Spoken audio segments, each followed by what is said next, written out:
हरियाणा के शिक्षक भर्ती घोटाला मामले में 10 साल कैद की सजा पाए पूर्व मुख्यमंत्री और इंडियन नेशनल लोकदल के अध्यक्ष ओम प्रकाश चौटाला की याचिका पर दिल्ली हाईकोर्ट आज सुनवाई करेगा। चौटाला ने हाईकोर्ट से सजा निलंबित करने की मांग की है। चौटाला ने अपनी अर्जी में कहा है कि वो बीमार हैं और 78 साल के चौटाला ने निचली अदालत के फैसले को भी चुनौती दी है। उन्होंने ये भी कहा कि फैसले को खारिज किया जाना चाहिए क्योंकि ये न्याय के सिद्धांतों के खिलाफ है। पिछले महीने निचली अदालत ने चौटाला, उनके बेटे अजय चौटाला और के साथ ही 8 लोगों को 10 साल कारावास की सजा सुनाई थी। इस मुकदमे में एक को 5 साल और 45 और लोगों को 4-4 साल की सजा सुनाई गई थी। अजीत श्रीवास्तव हमारे संवाददाता देंगे और ज्यादा जानकारी। अजीत, जमानत याचिका पर सुनवाई कितने बजे शुरू होगी?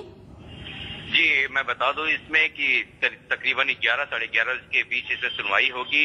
और जिस हिसाब से कुछ हफ्तों पहले चौटाला के वकील यानी ओम प्रकाश चौटाला के वकील ने एक एप्लीकेशन लगाई थी, उस एप्लीकेशन में तमाम दलीलें दी थी। उनका साफ चैलेंज किया था उन्होंने लोअर कोर्ट के पूरे न्याय को, और साथ में ये भी कहा था कि गवाहों की पूरी तरह से गवाही नहीं कंप्लीट की थी और साथ में दस्तावेजों के साथ भी छेड़छाड़ किया गया है। इस बाबत कहीं न कहीं इस आधार पर इन्हें जमानत देनी चाहिए और फिर से इस केस की सुनवाई यहाँ होनी चाहिए। उसी पे आज यहाँ पे 11 साढ़े 11 बजे सुनवाई होगी। अब देखना होगा क्या उस दलीलों के बाद से आज जो आर्गुमेंट होते हैं उसमें डिसीजन क्या निकल के आता है।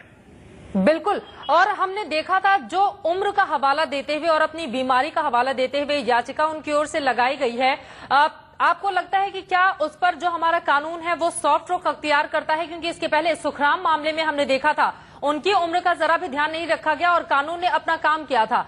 तो उनकी इस याचिका को देखते हुए जरा बताइए कानून किस तरह का प्रावधान करता है?